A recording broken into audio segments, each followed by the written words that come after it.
Mortgage demand rises for the first time. Welcome back to another episode.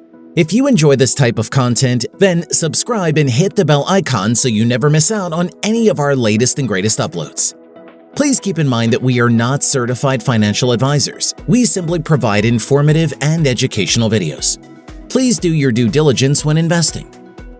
Home buyers are feeling the squeeze of rising mortgage rates. On top of that, housing prices remain high. That may lead many to rethink their budget.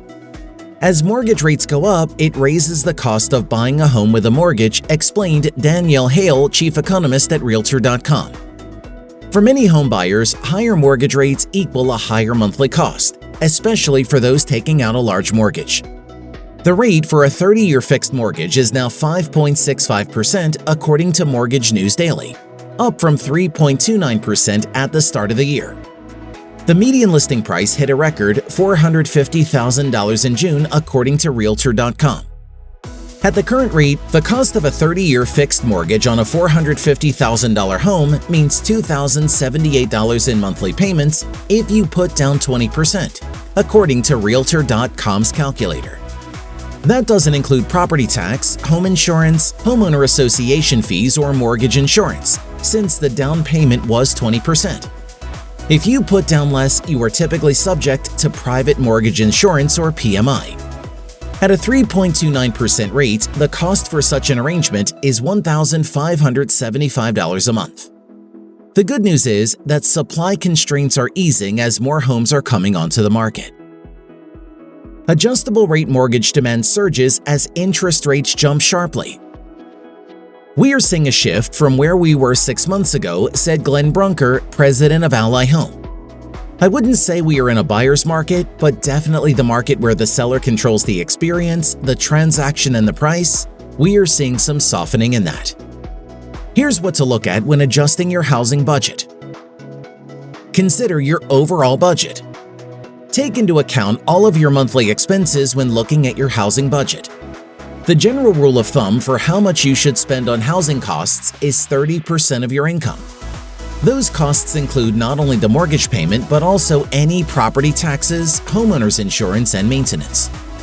However, how much you actually devote to housing costs depends on your situation. If you don't have children, perhaps you can spend more than 30% of your income. Or if you have children or student debt, it may mean less than that percentage, Hale said.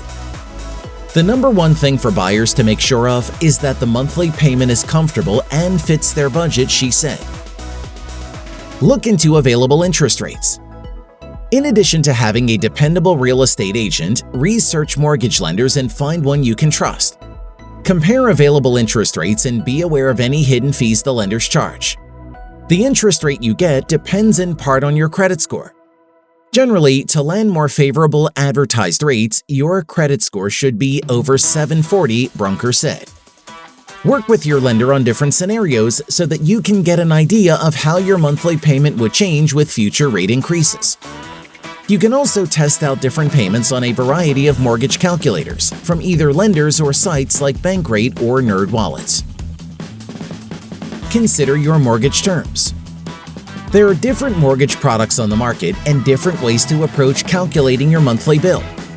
One way to lower your monthly payments is to make a larger down payment so that you aren't borrowing as much on the cost of the property.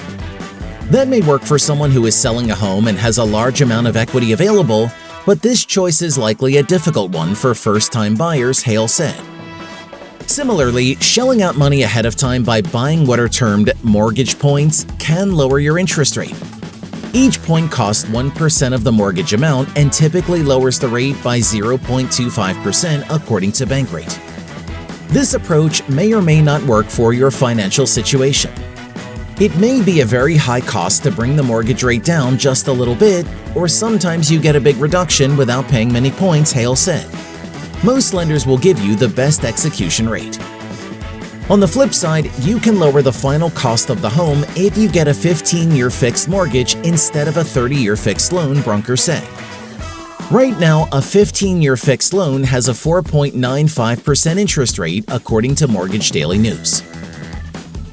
Anxiety begins to set into real estate market. You'll pay off the loan faster, saving 15 years of interest, Brunker noted. However, the monthly payments will be higher. A riskier way to lower your payments is taking out an adjustable rate mortgage. The loans offer lower initial rates than fixed-rate loans. After a certain period, which is generally 3, 5, 7, or 10 years, the rate of the ARM adjusts to reflect current market conditions. The risk is that once the fixed rate ends, you could wind up with a higher interest rate and therefore higher monthly payments. Make sure you'll be able to afford those payments when the time comes, even if you think mortgage rates will eventually go down and give you the opportunity to refinance. I would not bet on that happening and risking long-term home ownership, Brunker said. And with that, we've reached the end of this video all about mortgage demand rising for the first time. Thank you for watching. Don't forget to leave a like if you found this video helpful and interesting. See you again soon in the next one.